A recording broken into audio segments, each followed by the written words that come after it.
Well, hello, happy Sunday. Happy Psalm Sunday to you all. And I want to say Happy New Year. I haven't said that yet, even though I was streaming on Friday. Hey, that was our first Rejoicing Bones stream, and I hope you caught it. If you didn't, I'm going to ask you to go ahead and check that out. You can look at here at Rejoicing Bones, the channel here on live videos, or you can go to Grandma Joe, Keeping It Real. I want to thank Grandma Joe right now for having me on Friday. We had a great talk about joy. We had a great talk about joy and suffering and how while really bad things are happening, we can still find and keep our joy.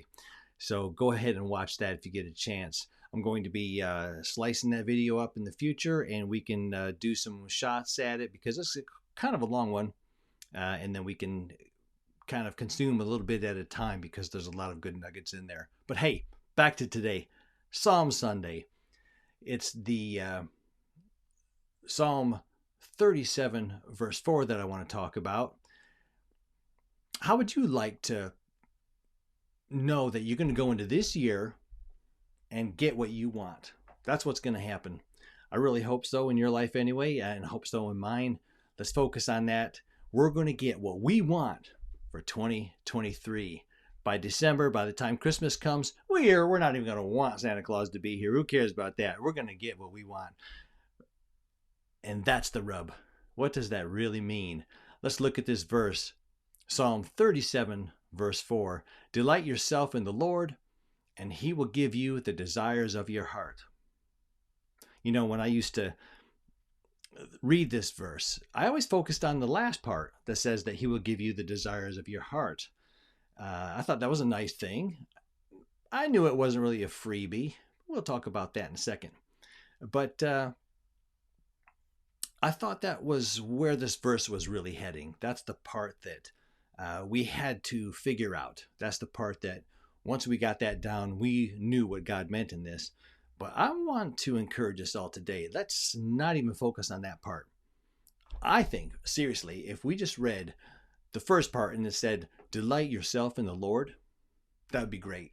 That's all we would need. Delight yourself in the Lord, full stop, be done, be on your way, and just keep doing that. I think that's good enough. Delight yourself in the Lord. I think it's a great command, and that's what we should be doing. Just real quick, a quick qualification on the word delight. You can look it up in the Hebrew if you got a thesaurus, but we know what that word means. It's a funny word. We don't use it very much anymore. Delight, take joy in. You know, if we can delight in a person. We can say that someone is delightful. You get the idea. We find our joy and satisfaction in something that we delight in. And that's what I want to say about the Lord.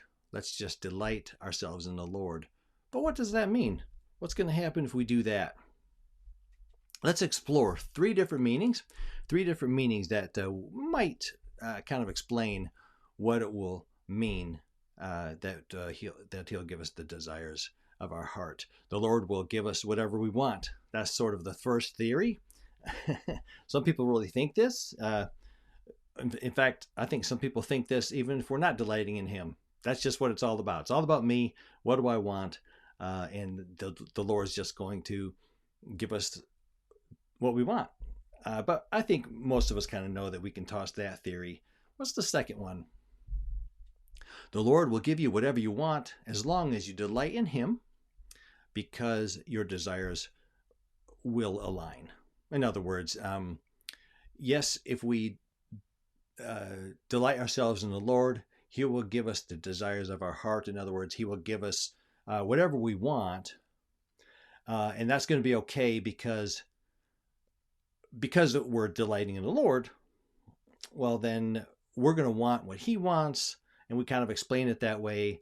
And then it's kind of reconciled. It's not a bad thing. It's not going to be against God's will. And I think that's pretty decent. I think, we can go along with that. But when I stopped and thought about this today, I thought, delight yourself in the Lord.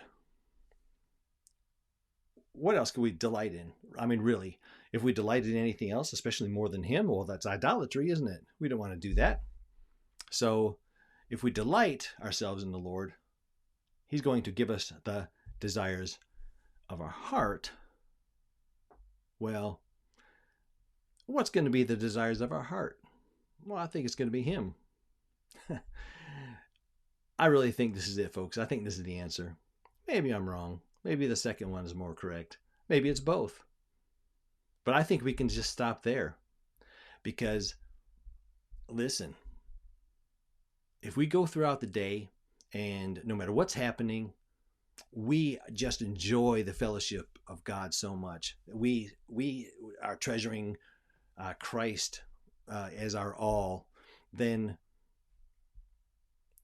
we'll be delighting in Him, as the first part of the verse says, and then we'll also be getting that very thing that we do want.